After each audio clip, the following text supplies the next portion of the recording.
નમસ્કાર. ચાલો આજે એક એવી સફર પર નીકળીએ જે ફક્ત કિલોમીટર નથી માપતી પણ જ્ઞાનના નવા રસ્તાઓ ખોલે છે. આ વાત છે પીએમ શ્રી યોજના હેઠળ આયોજિત એક અનોખી જ્ઞાન યાત્રાની. આ કોઈ પર્યટન નથી પણ શિક્ષણ અને સંસ્કૃતિનો એક એવો સંગમ છે જે શીખવાની અને શીખવવાની રીતને બદલી શકે છે.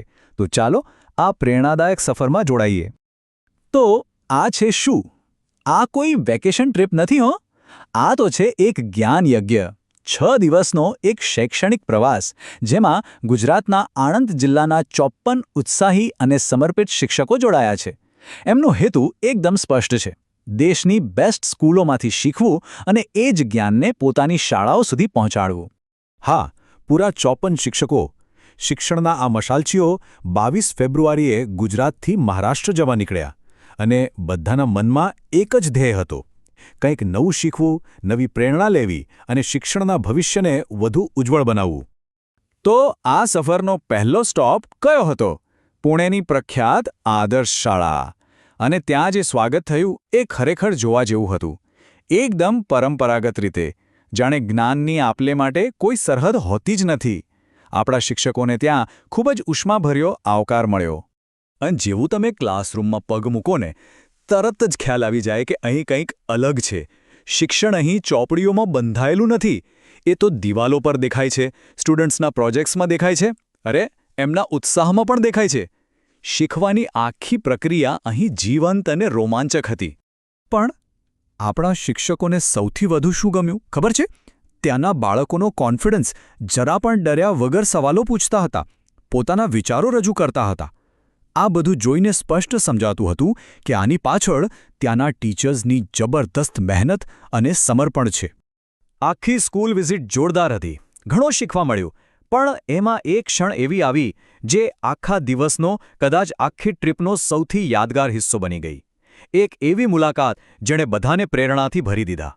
હવે તમે વિચારતા હશો કે એવું તો શું હશે જેણે આ મુલાકાતને આટલી ખાસ બનાવી દીધી? કોઈ નવી ટેકનોલોજી? કોઈ ખાસ એક્ટિવિટી? ના, જવાબ હતો એક નાનકડી પણ અસાધારણ સ્ટુડન્ટમાં. અને એ સ્ટુડન્ટ હતી કુમારી રુદ્રા ગણેશ રાજગુરે, ધોરણ 7માં ભણતી એક દીકરી.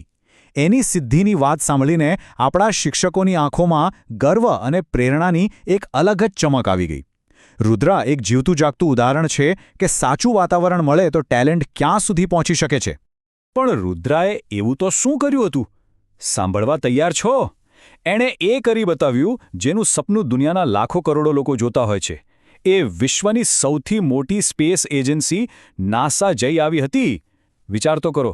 આજ તો પીએમ શ્રી સ્કૂલનો વિઝન છે, માત્ર ભણાવવું નહીં પણ સપનાઓને પાખો આપવી.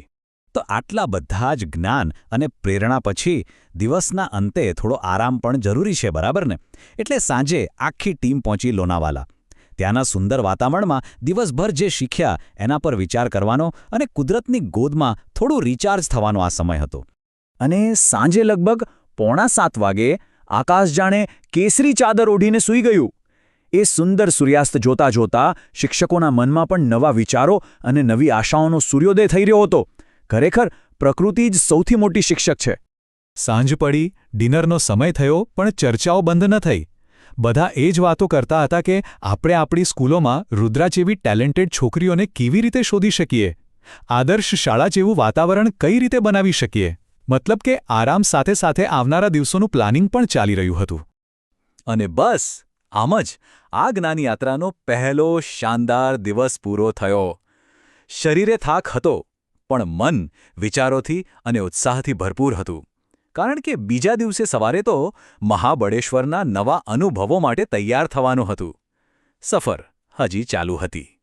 પણ એક મિનિટ માટે વિચારો, જો માત્ર એક દિવસનો અનુભવ આ 54 શિક્ષકોમાં આટલી બધી ઊર્જા ભરી શકે છે, તો જરા કલ્પના કરો જ્યારે દેશના હજારો શિક્ષકોને આવા અનુભવો મળશે, ત્યારે આપણા શિક્ષણમાં કેટલું મોટું પોઝિટિવ પરિવર્તન આવી શકે છે. આ સવાલ સાથે હું તમને વિચારતા છોડી જાઉં છું.